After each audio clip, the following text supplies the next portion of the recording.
I need to know. Is it just me or does anyone else also feel weird and curious when you see a movie like 65 starring Adam Driver? What?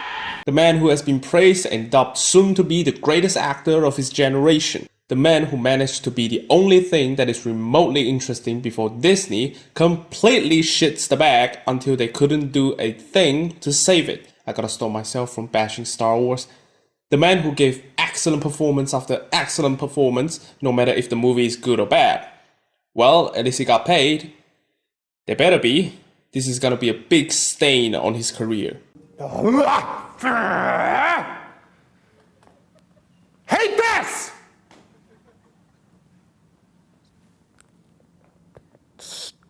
Sucks! This just sucks!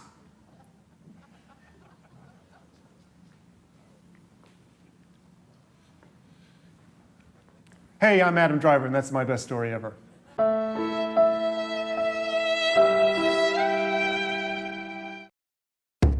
The movie follows Mills, another human that is not from Earth. Yes, one of those. He takes a job to pilot a spaceship that pays him well so he could afford the medical bills for his daughter who is fatally ill.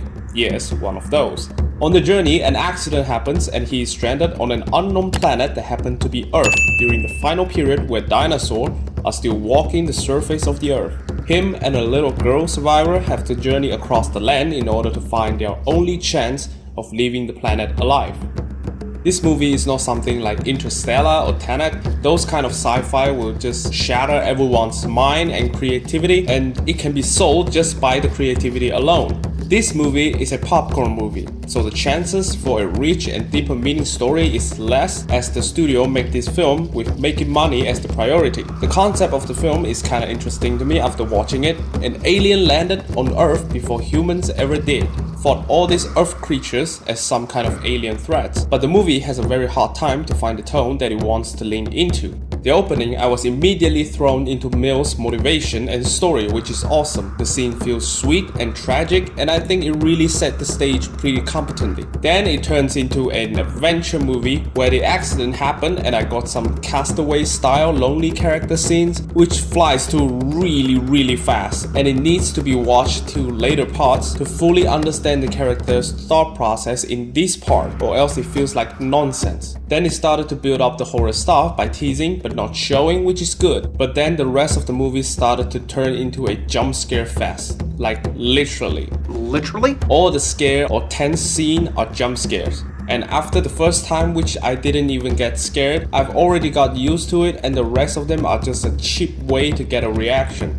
None of them hold real tension or horror for me, which is really unfortunate. And after starting the journey, we also get the bonding scenes from time to time. Those are super not for me, as they try to make those into funny scenes with lots of jokes that not only doesn't fit with Mills' character, it doesn't even achieve the goal, which is making me feel the bond between them. And whenever they shift to those scenes, they are instant. Last second, it is them hiding from some dinosaurs, and the next second, they are starting to have Mills falling with his hand, getting stuck with some dirt or wood, I forgot. They also completely wasted the confrontation between them despite it being a very generic one, but a typical one is better than none. The tone shifts are frequent and none of them are done well to smoothly transition the movie from one scene to another. The two main characters in the story, Mills and Koa, are like 95% of the movie, and their interactions and their character growth are basically what needs to carry the movie aside from the horror, which I already talked about. They failed. As mentioned before, the opening sets up Miles' character fast and simple, and it did have a very big effect on the rest of the journey, and Adam plays the character wonderfully. After finishing the movie, you can tell he really understands how to connect the dots for the character's emotion from one scene to the next, despite not being very strongly written. He did the best he could, and his character created a big evolution for Koa's character, which the movie drags out so long, with lots of unfunny and unimpactful bonding sessions. Some of it feels kinda cringy, to be honest. Just a little bit. Like, it is too forced, and we all know that what is going to happen, that they are going to have a big fight, but they just keep giving us this Mills cares about her scenes. Those are cringe as hell. Koa's character goes from a friendly daughter figure to a friendly daughter figure. She is completely the same at the beginning and the end.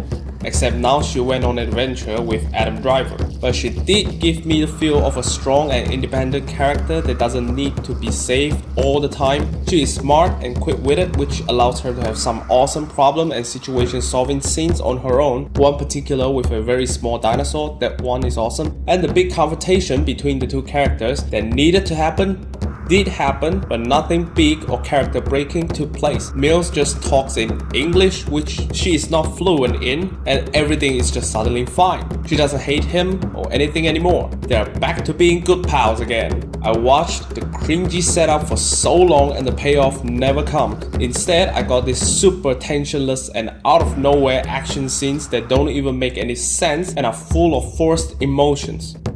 There are quite a lot of movie logic things that happen from time to time, like they are being stuck, but the situation arises, they magically walks out of the place without any problem. Like how other characters have strong emotion and can suddenly turn into God mode and start killing dinosaurs that are like 20 times larger than them.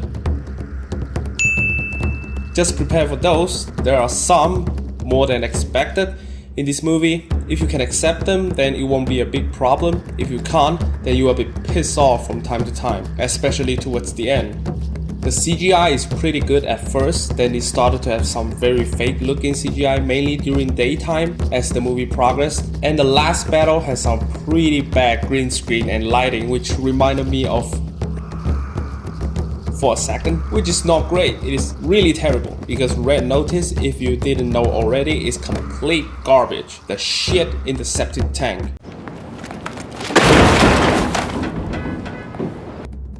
The movie can't scare me, fine. The least it can do is to have some entertaining action sequences that has stake, dread, and exciting set pieces. But no, what we got is a pilot who has the skill of Jean-Claude Van Damme without any explanation, and he also has a lot of advanced alien technology that can solve literally any problems. Something happened, boom, alien gun. Something happened, boom, alien bomb. Something happened, pew pew pew, alien scanner. It completely ruins the tension of the movie. This is why Koa facing a smaller dinosaur is probably the most dreadful action scenes in the movie, as she genuinely has everything against her and she needs to use every trick up her sleeve just to survive, unlike Mills' God-given power, or in this case, the Force. The Force is strong in this one.